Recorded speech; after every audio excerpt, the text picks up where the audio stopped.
छठ पूजा सिर्फ एक त्योहार से बढ़कर है। यह पृथ्वी पर जीवन के स्रोत सूर्य से एक गहरा आध्यात्मिक संवाद है। हर किरण में कृतज्ञता का संकल्प। बिहार, झारखंड, पूर्वी उत्तर प्रदेश और नेपाल के तराई मैदान, हर जगह एक ही आस्था। यह एक प्राचीन वैदिक परंपरा है। मूर्ति नहीं, प्रकृति पूजा, सूर्य देवता और छठी मैया की उपासना, सरलता, पवित्रता और अनुशासन। अस्ताचलगामी सूर्य को अर्घ्य, फिर उदयगामी सूर्य को जीवन, मृत्यु और पुनर्जन्म के चक्र का प्रतीक। 4 दिनों का व्रत परिवार की कुशलता, समृद्धि और दीर्घायु के लिए मुख्यतः महिलाएं निभाती हैं। छठ पूजा की जड़ें भारत की प्राचीन कथाओं में बुनी हैं। रामायण और महाभारत से जुड़ी मान्यताएं। कथा है कि भगवान राम अयोध्या लौटकर प्रायश्चित हेतु यज्ञ का संकल्प लेते हैं। सीता को व्रत और सूर्य पूजन का निर्देश मिलता है। सरयू के तट पर डूबते और उगते सूर्य को प्रार्थना, यही परंपरा आगे बढ़ती है।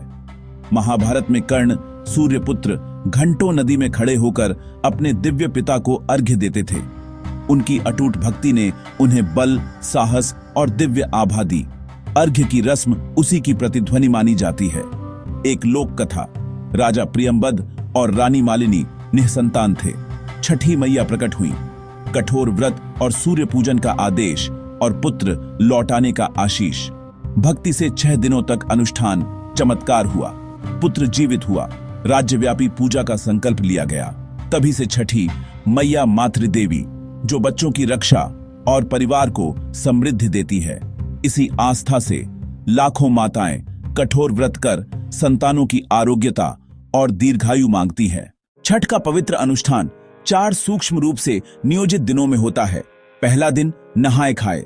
व्रती पवित्र स्नान कर प्रतीकात्मक शुद्धि करते हैं। देह, वचन, मन सब निर्मल। घर आकर सात्विक भोजन, लौकी की सब्जी, चावल, चना दाल, अक्सर मिट्टी के चूल्हे पर आम की लकड़ी से पकता है। पहले भोग, फिर व्रती ग्रहण, यही दिन का एकमात्र भोजन। दूसरा दिन खरना, दिन भर निर्जला उपवास, सांझ की प्रार्थना के बाद खीर और गुड़ से मीठी रोटी का प्रसाद। देवताओं को अर्पित कर व्रती एकांत में शांति से प्रसाद ग्रहण करते हैं। इसके बाद 36 घंटे का निर्जला व्रत औपचारिक रूप से प्रारंभ। दृढ़ संकल्प, स्थिर मन। तीसरा दिन संध्या अर्घ्य। परिवार, पड़ोस, समुदाय सब घाट पर एकत्र। सजे संवरे सूप दौरे में फल, नारियल, गन्ना और ठेकुआ। सरल शुद्ध अर्पण। व्रती पीली या नारंगी साड़ियों में कमर तक जल में स्थिर खड़ी। धैर्य, भक्ति, अनुशासन। डूबते सूर्य को दूध जल का अर्घ्य। प्रियजनों की कुशलता के लिए मौन प्रार्थना। क्षण गहन करुणा और सामूहिक एकत्व से भरा। चौथा दिन उषा अर्घ्य। भोर से पहले वापसी, सूर्योदय की प्रतीक्षा और लोकगीतों की धीमी गूंज। पहली किरण के साथ सामूहिक जयकार। अंतिम अर्घ्य, जीवन के नवीनीकरण का प्रतीक।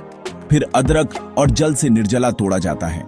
प्रसाद बांटना, घर परिवार, दोस्त और पड़ोसी, यहीं पूरी होती है 4 दिवसीय आध्यात्मिक यात्रा।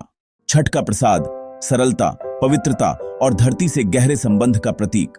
ठेकुआ, गेहूं, गुड़, घी, लकड़ी मिट्टी के सांचे से आकार। ताजा तला ठेकुआ त्योहार की सुगंध है।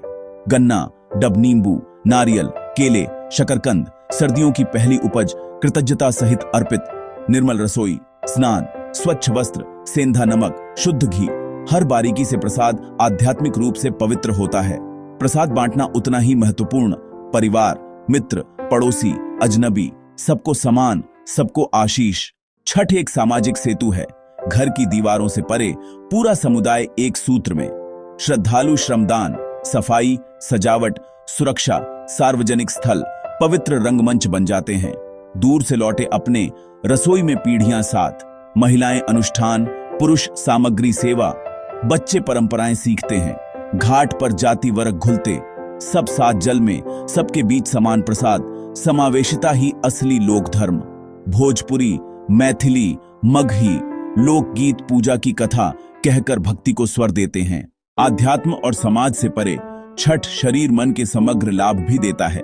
36 घंटे का निर्जला उपवास, डिटॉक्स, पाचन को विश्राम, कोशिका स्तर पर मरम्मत। भोर की धूप, विटामिन डी का सुरक्षित स्रोत। अस्थि, रोग प्रतिरोधकता और मनोदशा के लिए आवश्यक। प्रकृति संग ध्यान, स्वच्छता और सात्विक आहार, तनाव घटे, हल्कापन बढ़े, कल्याण फले।